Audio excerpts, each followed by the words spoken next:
Every thought is a seed cast into the infinite field of possibility.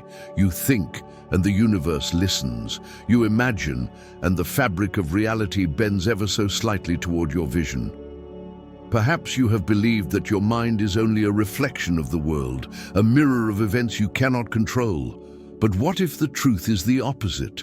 What if the world around you is the echo of your most consistent thoughts, a projection of your inner narrative onto the canvas of time? Carl Jung once said, "Until you make the unconscious conscious, it will direct your life and you will call it fate." Consider the weight of those words. How often do you live on autopilot, recycling yesterday's worries, reliving old memories, repeating inherited beliefs? Each repeated thought is like a groove carved into your mind, and like water flowing down the same channel, your life begins to take that shape. Fate is not destiny, it is habit, crystallized. But imagine this. What if you could break the groove? What if you could plant a new seed in the fertile soil of consciousness? Every time you choose a thought of possibility instead of limitation, you change the architecture of your brain. Neuroscience confirms it. Synaptic connections are rewired by attention, by repetition, by intention. You are literally sculpting the organ that perceives reality. And as Dispenza teaches, when you think a thought long enough with feeling, your body believes it is real. You begin to live as if it has already happened, and the quantum field responds. Nietzsche once wrote, "He who has a why to live can bear almost any how." Your thoughts are the guardians of your why. They give meaning to your suffering, purpose to your striving, and shape to your future. But when the why is borrowed from the noise of the world, when it is dictated by fear, by conformity, by the silent tyranny of expectation, then your life becomes someone else's dream. You are living on a script you never wrote. The first act of freedom is to pick up the pen. Close your eyes for a moment. Imagine yourself 5 years from now. Where are you? Who are you with? What does your face look like in the mirror of tomorrow? If the image that comes feels heavy, hopeless, or trapped, then it is not fate. It is a projection of the thoughts you are thinking today. And here is the gift. Thoughts can be changed. You can interrupt the program. You can step out of the loop. Freud believed that much of our life is ruled by unconscious drives. He was right, but he stopped short of seeing the full horizon. Because what was unconscious yesterday can be brought into awareness today. And once you bring light to it, you are no longer a puppet pulled by invisible strings. You become the puppeteer. The unconscious becomes a field of creative power. Jung again reminds us, "I am not what happened to me, I am what I choose to become." Real stories show this truth. A man, broken by years of failure, tells himself every day that he is unlucky, that nothing good will last. His relationships collapse, his career stagnates, his health fades. He sees only evidence of his belief. But another man, in the same city with fewer resources, begins to say to himself, "I am worthy, I am capable, I am building something new." Day by day, he acts from that conviction, until opportunity seems to appear from nowhere. Was it luck? Or was it thought-bending reality to its image? The poet Rilke wrote, "The future enters into us in order to transform itself in us, long before it happens." Can you feel the gravity of that? The future is not something that arrives from outside. It is gestating within you right now, waiting for birth through the channel of your imagination. Every worry is a rehearsal of pain not yet lived. Every vision is a rehearsal of joy not yet born. Which future are you rehearsing? At first you may resist this idea. You might think, "But I cannot control my thoughts." They appear unbidden. They rise like storms I never asked for. That is true, but you are not powerless. The storm may come, but you can choose whether to stand in the rain or step beneath the shelter of awareness. Meditation, presence, silence, these are not escapes from reality. They are tools to master it. Each time you observe a thought instead of becoming it, you weaken the chain. You say, "This is not me, this is a cloud passing."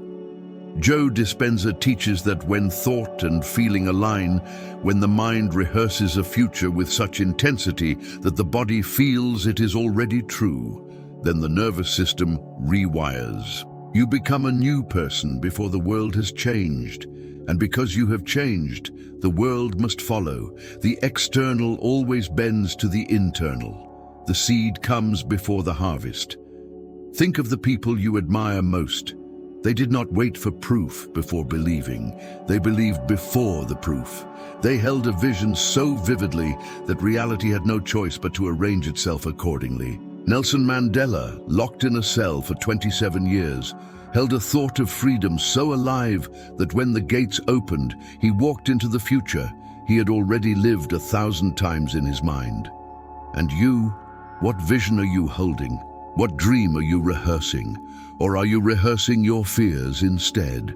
Every complaint, every self-criticism, every repetition of despair is a rehearsal of failure. Your nervous system cannot tell the difference between imagination and reality.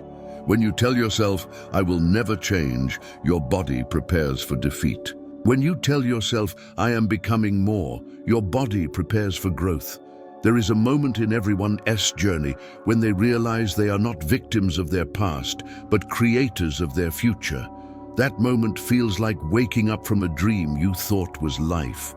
Suddenly, you see that the chains around your wrists are made of thought, and thought can be changed. Suddenly, you understand why all the mystics and sages spoke of the mind as both prison and key. Do not underestimate the power of a single thought. Empires have fallen because of thoughts believed. Revolutions have risen because of thoughts dared. Lives have been healed because someone, for the first time, thought, "I am worthy of love." Pause with me here. Take a breath. Feel the thought rising in you now. Whisper to yourself, "My thoughts are creating my future." Notice how even this one sentence shifts your energy. Imagine repeating it every morning, every evening, until it carves a new groove in your mind. Where will that groove lead? This is not wishful thinking. This is neuroscience, psychology, spirituality woven together. This is the recognition that mind and matter are entangled. Quantum physics itself suggests that the observer influences the observed. You are not separate from the field, you are part of it. And when you change, the field changes. The climax builds slowly in the soul as you realize that your life does not happen to you, it happens through you. Every word you speak, every belief you repeat, every vision you nurture is the brushstroke of tomorrow's canvas. And so the question becomes, will you paint in grey, or will you dare to use color? And yet some will say, "But life has already dealt me its hand. The past is heavy, the patterns too strong." To them I say, your past is not a prison, it is a school. Every wound has a lesson hidden beneath its scar. The past whispers not to define you, but to remind you of the power of choice. You can take the same memory and call it the reason you will never succeed, or you can call it the reason you must succeed. Both interpretations exist. The thought you choose will create the path you walk. Nietzsche urged us to embrace the idea of eternal recurrence, to imagine living the same life again and again, eternally. He asked, "Would you curse such a fate or bless it?" That thought experiment was not just philosophy, it was a mirror. If the life you are creating through thought is one you would dread to repeat, then you know it is time to change the thought. If you would gladly relive your life as it is unfolding, then you are already aligned with your deeper purpose. Your future is not out there waiting. It is in here, pulsing, vibrating, forming in the shadows of your mind. Every day you wake up and replay the same emotions of yesterday, you are telling your body, recreate the past. Every day you wake up and envision a new possibility with gratitude, you're telling your body, become the future. Joe Dispenza speaks of gratitude as the ultimate state of receivership. To feel grateful before the event arrives is to say to the universe, "I believe so deeply in my vision that I already live it. And the universe, like fertile soil, cannot help but respond to the seed of such conviction. Consider the power of ritual. A woman writes in her journal each morning, "I am healthy, I am radiant, I am loved." At first, she feels it is a lie, but repetition, infused with feeling, rewires her perception. Soon she walks with more confidence, speaks with more kindness, treats her body with more care. Opportunities come, relationships blossom. Did the world change? Yes, but because she changed first. Carl Jung wrote, "Who looks outside dreams, who looks inside awakes." You are surrounded by distractions, by voices telling you what to want, who to be, how to act. But the real transformation begins not in the noise of the outer world, but in the stillness of the inner one.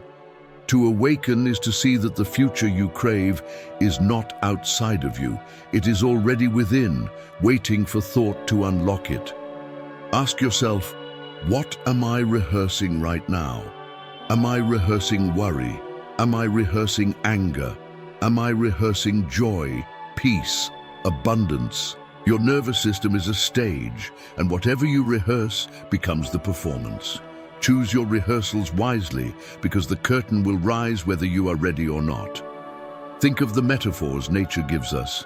A seed does not argue with the soil. It does not question the rain. It does not compare itself to the oak beside it. It simply grows toward the light, faithful to the thought encoded in its DNA. And you, too, are a seed, carrying infinite potential. Your DNA holds possibilities beyond imagination. But thought is the water, belief is the sunlight, and feeling is the soil. Without them, the seed lies dormant. With them, it becomes a forest. Freud spoke of the repetition compulsion, our tendency to recreate the same dramas again and again. But what he saw as a trap can also be a gift, if you awaken. For once you see the pattern, you gain the power to interrupt it.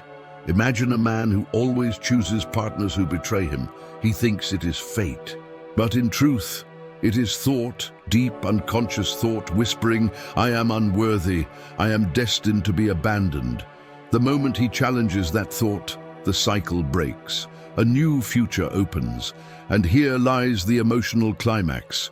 You are not merely human, you are divine potential clothed in flesh. You are consciousness aware of itself, you are imagination given voice. The same force that set galaxies spinning is the force moving through your neurons each time you think. Do you understand the gravity of that? You are not small, you are vast. And the thoughts you nurture are not trivial. They are cosmic in their consequence. Rilke urged us, live the questions now, perhaps you will then gradually, without noticing it, live along some distant day into the answer. What questions are you living? Are you living the question, why me? Or are you living the question, what is possible for me?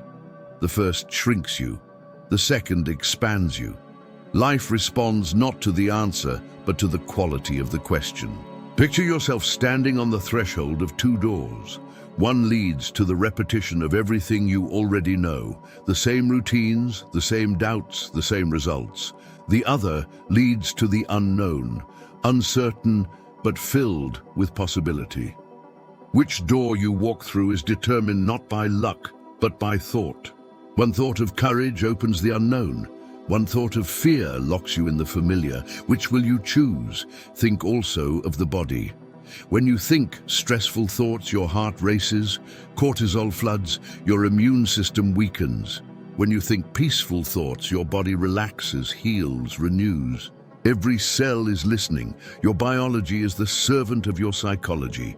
To think is to speak to your cells. What language are you speaking? And yet, do not imagine this path is free of struggle. To change your thoughts is to wage war with ghosts of the past. Old beliefs will rise like soldiers defending a crumbling fortress. They will whisper, "You cannot change. It is too late. Who do you think you are?" And in those moments you must stand firm. You must reply, "I am the author. I am the creator. I am thought becoming flesh." History shows us this truth. Every breakthrough, every invention, every revolution began as a thought someone dared to hold against the weight of doubt. The Wright brothers thought of flight when men laughed. Martin Luther King Jr. thought of freedom when chains still bound. Marie Curie thought of discovery when women were told to remain silent. Thought is rebellion. Thought is creation. Thought is destiny. Pause again, take a slow breath. Feel your heartbeat. Whisper within yourself, I am not my past, I am my possibility. Let that thought sink deep into you.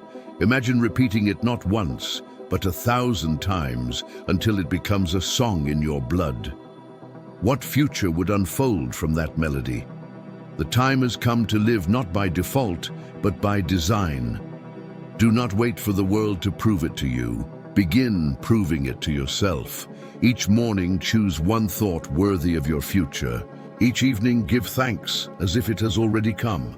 Let gratitude be your compass, vision your map, belief your engine. And when doubt arises, remember Jung's words. I am not what happened to me, I am what I choose to become. Remember Nietzsche's cry, become who you are. Remember Rilke's whisper, the only journey is the one within. Remember Dispenza's teaching, thought creates reality. And remember Freud, not as a limit, but as a reminder that the unconscious can be made conscious.